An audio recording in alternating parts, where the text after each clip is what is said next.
Terima kasih ya teman-teman udah klik video ini. Sebelum kita lanjut ke audio novelnya, aku ingetin ya untuk kalian jangan lupa like, komen, dan juga subscribe. Terima kasih.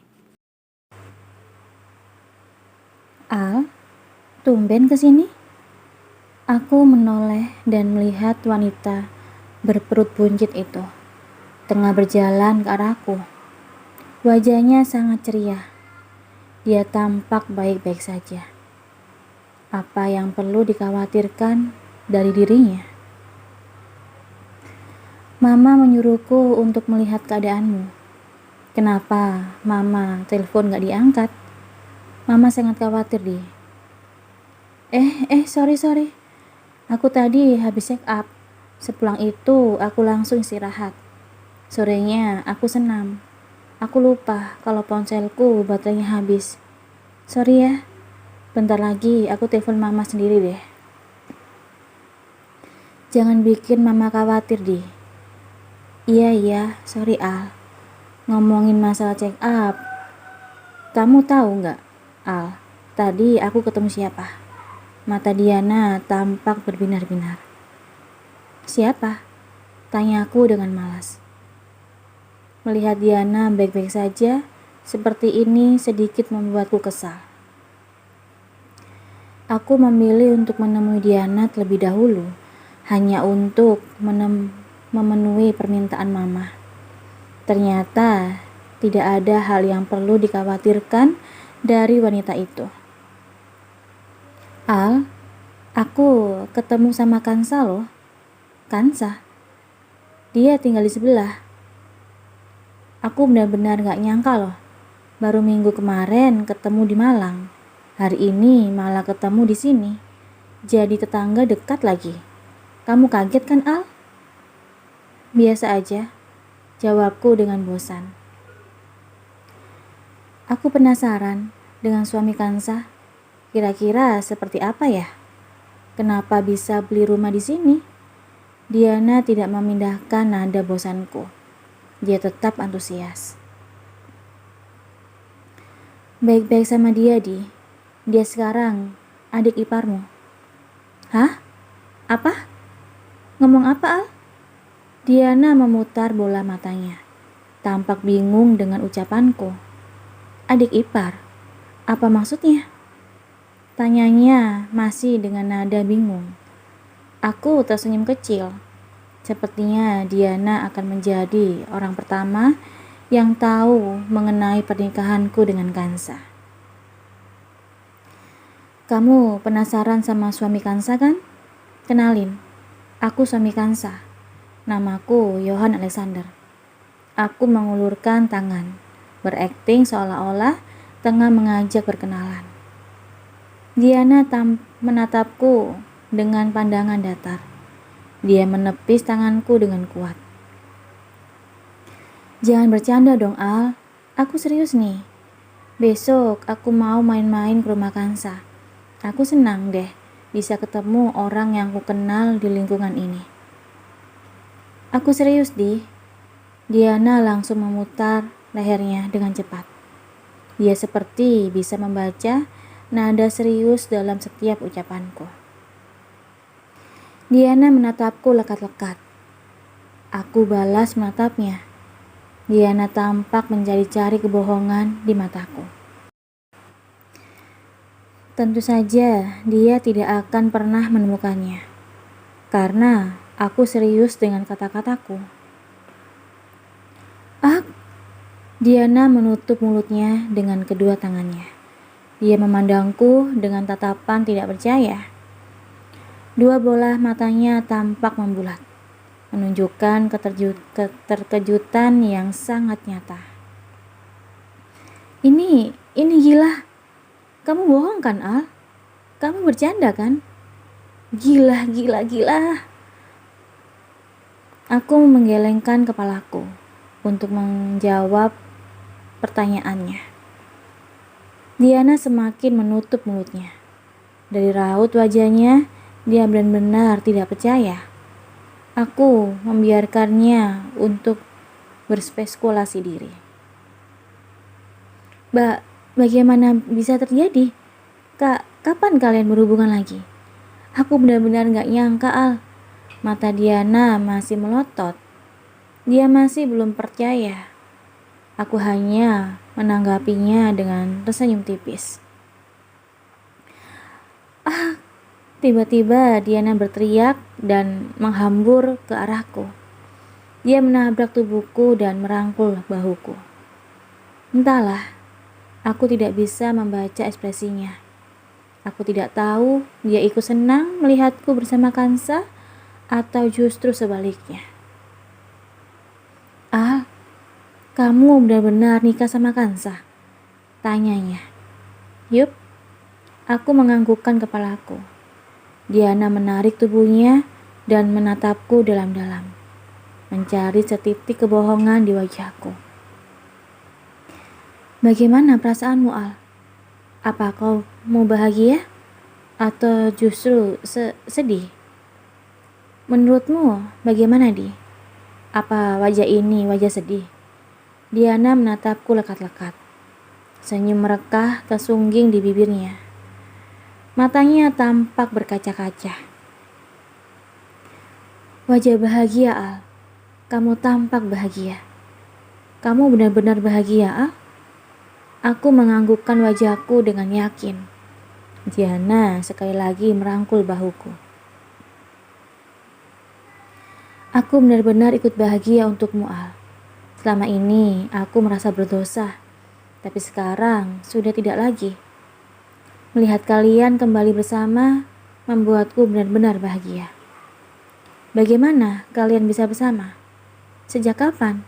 Ceritakan semuanya padaku, Al." Diana mendesakku untuk bercerita dengan tidak meninggalkan sedetail sekecil apapun. Dia mendengarkan ceritaku dengan bersungguh-sungguh. "Jadi kalian kembali bertemu pada saat reuni.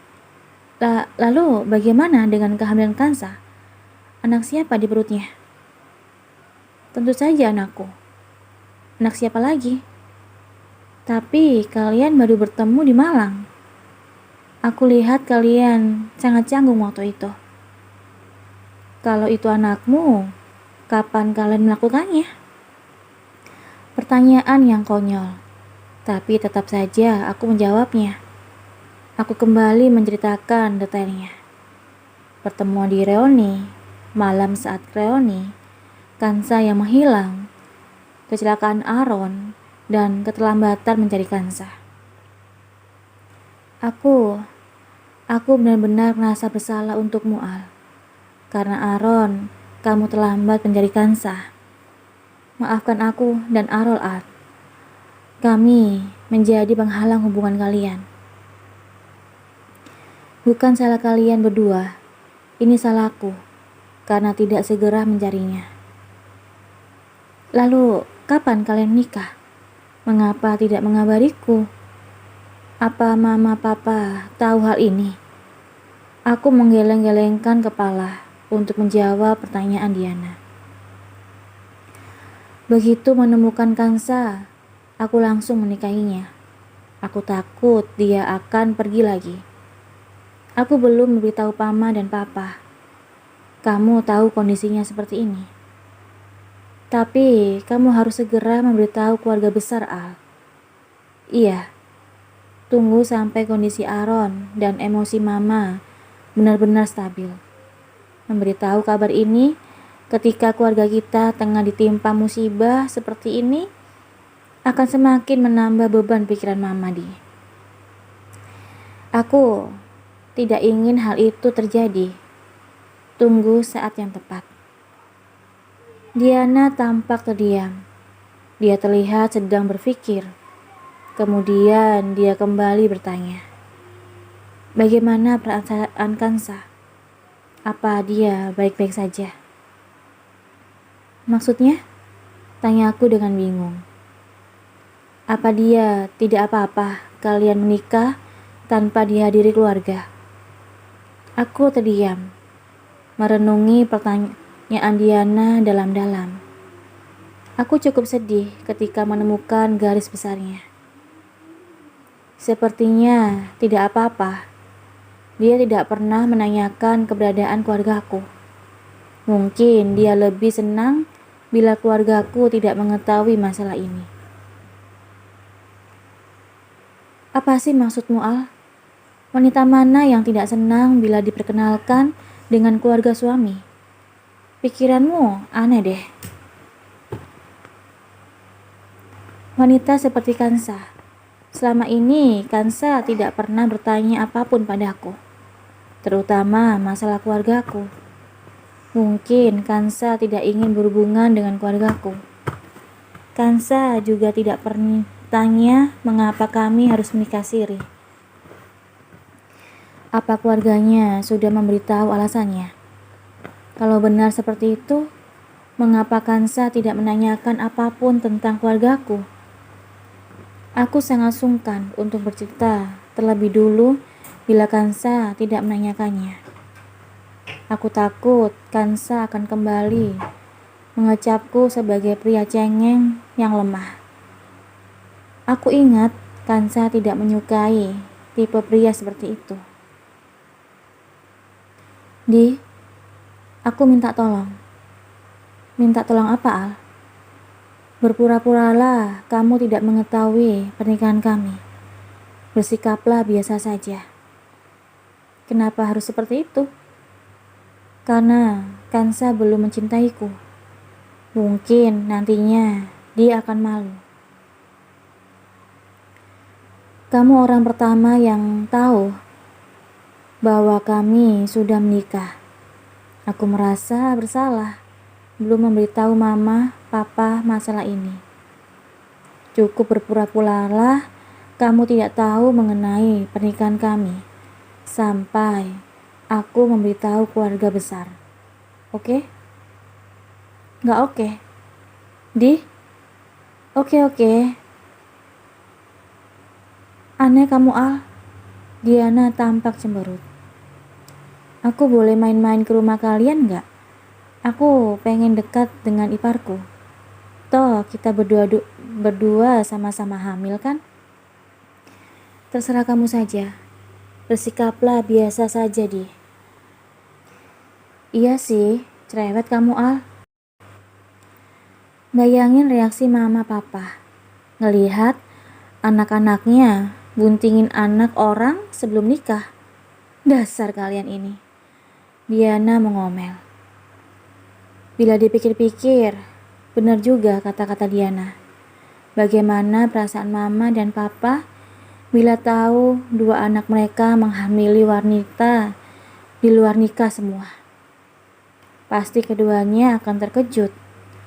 Aku berharap keluargaku bisa menerima Kansa dengan tulus dan mencintainya seperti mereka mencintai Diana. Aku meninggalkan rumah Diana setelah memastikan kedua wanita itu bisa berkomunikasi seperti sedia kala. Tugasku sudah selesai. Saat ini aku tidak sabar untuk menemui Kansa. Aku berlari-lari kecil menuju rumah. Aku ingin segera memeluk Kansa dan menghirup aroma tubuhnya. Padahal belum sehari kami berpisah. Namun kerinduan ini sudah tidak bisa aku bendung lagi. Aku melewati ruang tamu dengan cepat, ingin segera sampai di kamar kami. Namun sejurus kemudian langkahku terhenti. Aku memperhatikan sosok yang tengah meringkuk di sofa. Hatiku merasa jatuh, rasa sakit, namun juga bahagia. Kansa menungguku pulang. Aku anggap ini sebagai bentuk perhatian Kansa padaku. Hal kecil seperti ini saja sudah membuatku sangat tersentuh. Bagaimana bila Kansa benar-benar membalas perasaanku? Aku pasti akan menjadi pria gila yang bahagia. Pelan-pelan aku mendekati sosok yang tengah tertidur itu. Duduk bersimpuh di sampingnya. dan memperhatikan wajah terlelapnya. Hantaman perasaan bersalah menguasaiku. Kansa pasti lelah menungguku. Aku pulang terlambat. Harusnya aku menemuinya terlebih dulu, sebelum melihat kondisi Diana. Aku pulang sayang. Aku mengecup keningnya. Berlama-lama mendaratkan bibirku di kulit mulusnya. Kansa tak bergeming. Tidurnya benar-benar pulas. Aku tersenyum kecil. Tidur di kamar ya. Aku merengkuh tubuhnya dan membawanya ke kamar kami. Di sepanjang perjalanan tak henti-hentinya aku mengecup keningnya. Beberapa kali pun aku melakukannya. Rasanya tidak akan pernah ada puasnya. Beberapa saat kemudian, kulihat kelopak matanya bergerak-gerak. Pertanda wanita itu akan segera terbangun. Sedetik kemudian, mataku bertatapan dengan mata murni itu. Aku tidak bisa menahan diri untuk tidak mengecupnya. Sudah bangun. Cup, ucapku sembari tersenyum. Kansa menyurupkan tubuhnya, semakin mendekat padaku. Tangannya menyentuh dadaku, seolah-olah ingin memeluk. Sementara pipinya ia gesek-gesekkan di dadaku. Sikap Kansa yang seperti ini mengingatkanku akan kucing kecil yang ingin disayang dan minta perhatian. Kansa benar-benar manja. Tumben. Sudah pulang? Tanyanya dengan suara serak, manja dan ada desahan. Serius dia Kansaku. Mengapa malam ini dia sangat berbeda? Seperti sikap wanita yang ingin menggoda. Padahal dia tidak perlu melakukannya. Hanya mendengar suaranya saja sudah membuatku bergelora. Aku benar-benar tergoda.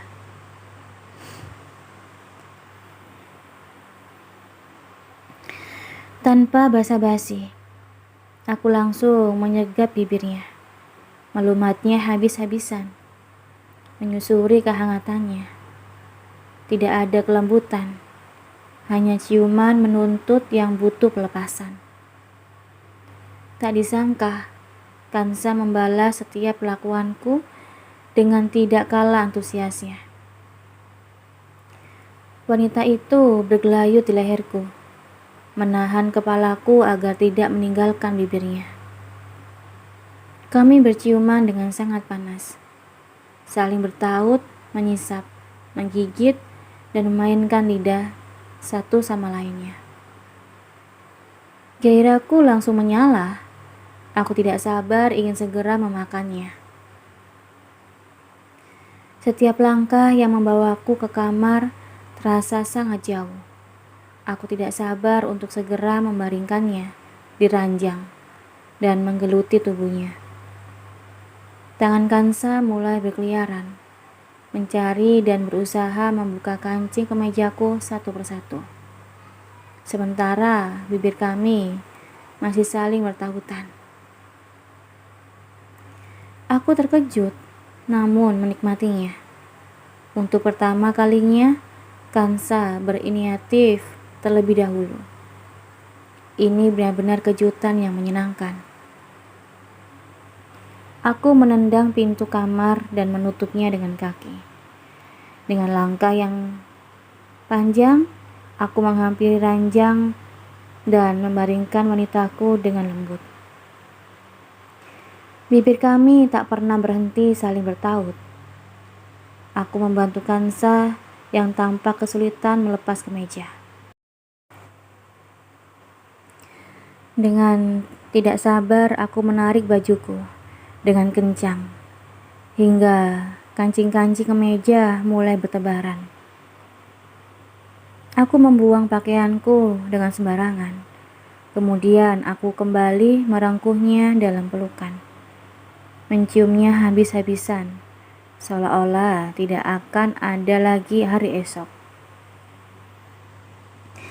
Kansa menggelayutkan kedua tangannya di leherku dan semakin memperdalam ciuman kami. Aku ingin menindihnya, tapi posisi perutnya yang besar menghalangiku untuk melakukannya. Aku menahan tubuh dengan kedua tangan, sementara bibirku tak henti-hentinya menciumi tubuhnya. Aku membuka bajunya secara perlahan, sementara tanganku sudah menjalar kemana-mana.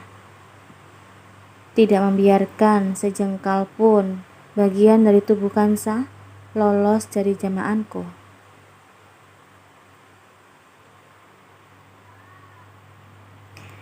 Rintihan desahan, lenguhan yang keluar dari bibirnya semakin membuat nafsuku memuncak. Aku tidak bisa menahan diri lagi. Secara perlahan namun pasti, aku menyatukan tubuh kami. Malam itu kami berpacu mencapai puncak kelepasan. Kansa melakukan segala cara untuk membuatku puas.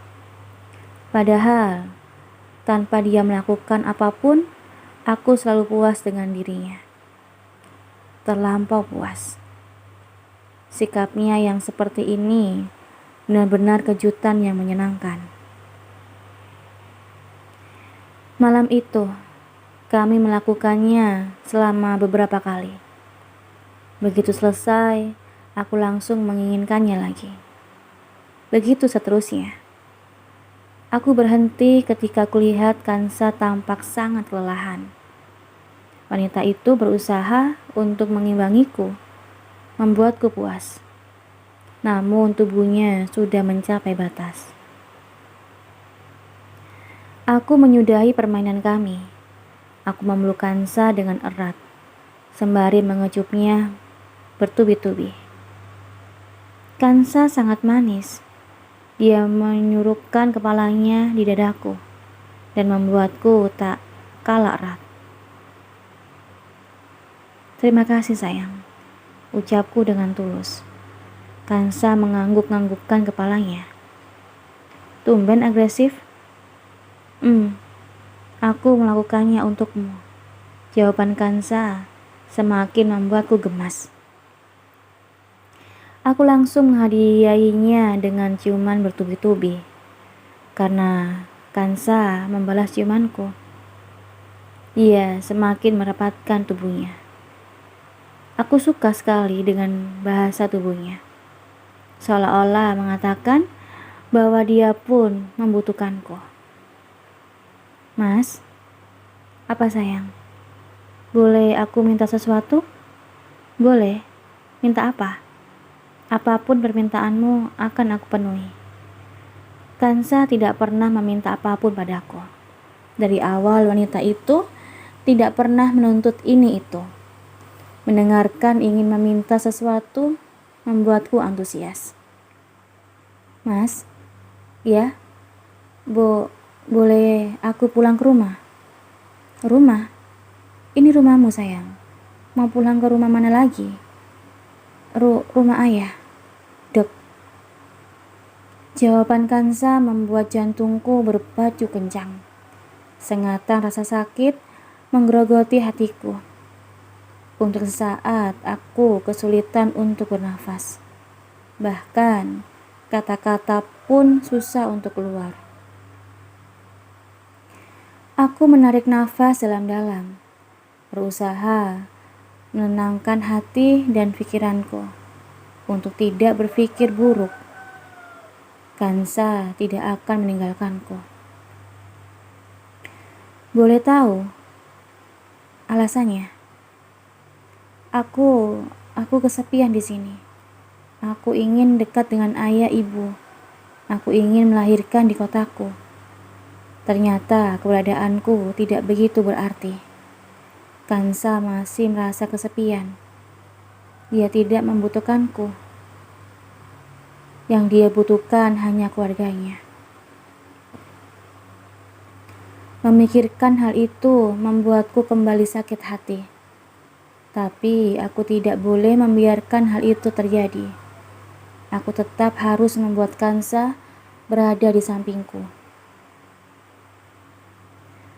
Aku akan ambil cuti dan mengantarmu ke sana. Hanya 3 hari. Setelah itu kita kembali ke sini.